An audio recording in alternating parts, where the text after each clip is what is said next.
Hey guys, how to hit those tasty rotational draws without rolling your forearms.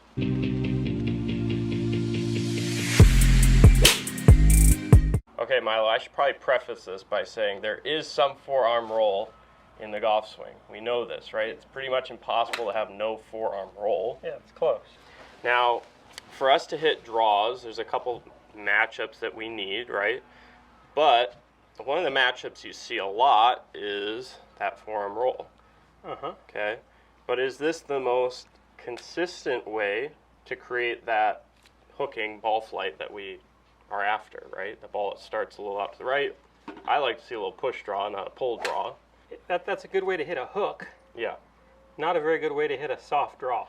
I mean, you'll see it, like Tiger Woods is a perfect example. He's stuck behind a tree and he's got to hook it out way to the right. You're going to see some more forearm roll in that manipulate situation. And then vice versa, if he has to cut it around a tree, he'll actually hold on and release crazily this way. Right. So, but that's drastic curves. We're not right here. We're talking about a gentle little draw. We're one that we can control. Right, and hopefully a little push draw that starts right at your target and ends up on the target. Okay. What are a couple things that you might change in order to accomplish that little push draw? What I do first thing is just change my ball position slightly. Okay. So I'm going to move the ball about half a ball farther toward the back of my stance. Okay, so what does moving it back accomplish? It helps me hit it a little bit more in the downward part of my arc, which also happens to be where my arc is going more from in to out. Interesting. Okay, so yeah, I mean, if you have the ball, you know, a little bit, let's say for me, I typically have it up sort of near my left ear. I actually like to have it a little more forward because I tend to play fades if I can. When I'm playing well, I like to play fade. But if I were to move it a little farther back, that path now becomes a little more out to the right because it's not going up around me back to the left as soon, right? So that ball would hopefully start a little more right unless I compensated and added a little bit of that roll that we were talking about. For sure. Farther back, anything else that you would change? My swing I let be a little different.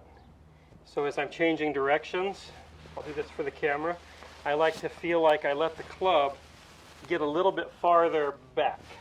Okay. So a little bit more behind me than my normal swing, which allows the club to come even a little bit more from the inside as well and start that ball farther to the right. So I would assume, based on what you're saying, is if you're on the golf course, even your rehearsals would be a little bit more of that feeling like the club's a little more to the right of you and you're just a little more in to out. Yep. Is that what you're saying? Exactly. Okay. And I would be the same way. If I'm up on a tee and I see this front right pin and I'm trying to fade it in there, you're going to see my rehearsals be a little bit more this way. Whereas if I have a back left pin, you know, you got the wind going that way or whatever, I'm just going to let it go. You know, I might feel a little bit of this and feeling like I can swing out to the right a little bit more. Yep. So. But even in those rehearsals, you're not going this way with the face. You're making sure that face, it's coming more from the inside, but the face is not twisting a lot. Right. So here we got like this black flag out here. For a push draw, like I would not be aiming the club face at that black flag. I would actually be aiming it, you know, with this wind right now, I'd probably be aiming at the middle of that right bunker. For sure. Right? And then my body probably around there or even a little slightly bit right of there, depending how much I want to draw it. See, when I hit the push draw, I don't aim my body more right. Mm-hmm. By moving the ball back, that creates that more right start line for me. Right.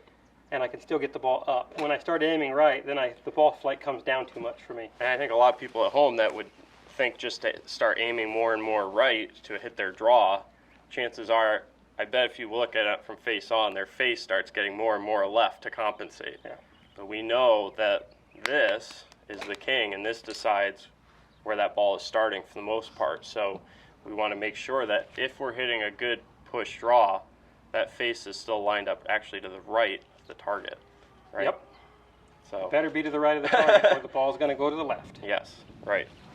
Anything else you can think of that you do? You know, maybe the one other thing I might change is, like, depending on the club, I might just stand a touch farther away from it.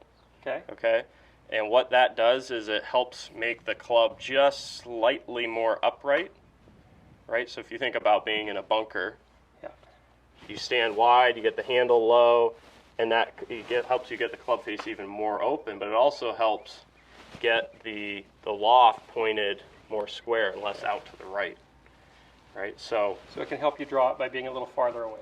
Yep. So even if I even with driver, I might just stand just a hair farther away from it, but it's not much. I mean, now on the opposite end, like when I'm hitting my fade, I try to feel a little bit taller. Yeah. Right. But yeah, I would say ball position you could play with a little bit. I wouldn't go crazy. I know a lot of viewers at home, they try to put it like, off their right ear, from their left ear to their right ear. It's a lot. Especially with wedges, and then it's like, what happens is the further you put that ball back, more often than not, what I see is the more there's a tilt and a throw. Yeah, because their brain says, get it in the air. Right. I'd rather have it a little up so I can actually go up and get it and stay down. Yeah. That's how I feel about it, but definitely, I would say, in the most part, my ball probably does move a hair back. For me, I keep this hitting draws. I keep it really simple. I don't draw my driver, so that is out of the question. It's like against the rules. But everything else, I'll just move the ball back slightly, and then I feel my path just a little from the inside. That's all. I don't do anything else. There you go. All right, well, let's line up for one here. So I'm going to aim that face. We're going to be right in the middle of that bunker, just right of the black flag. And we got a perfect push draw. Wind got it a little bit. I got to be a little more right. Pretty good, though. That was a good shot. He ended up 6 feet left of target. Let me do those rehearsals this time so they can see what we're talking about. So I'd probably be back in here. I'd make a few of these rehearsals like this. Feeling that club to the right of me, to the right, to the right, to the right, to the right, to the right. And right arm sort of under left still, versus covering it this way. Because I don't need to snap this ball into my target. It's not like I'm hitting a hook around a tree. No, you're letting your path make the ball curve gently. And you see I'm still creating this body rotation to do it. Yeah. I'm not stalling and throwing it like that. Hope to create that drop.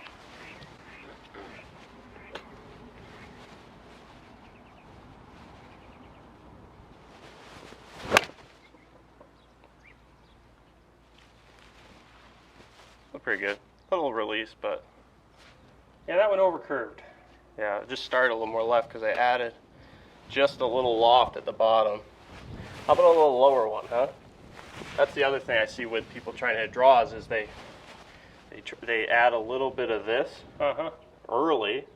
So they might not be rolling it, but because they add loft, when you add loft too, it points the loft left. That can make you go left, especially with wedges. So I'm going to feel a little bit of that right wrist angle here, get that ball started a little lower, and that'll help it start a little more out to the right as well. Should. Got teed up pretty good too. Let's see. This one I don't want to end up left of that black flag.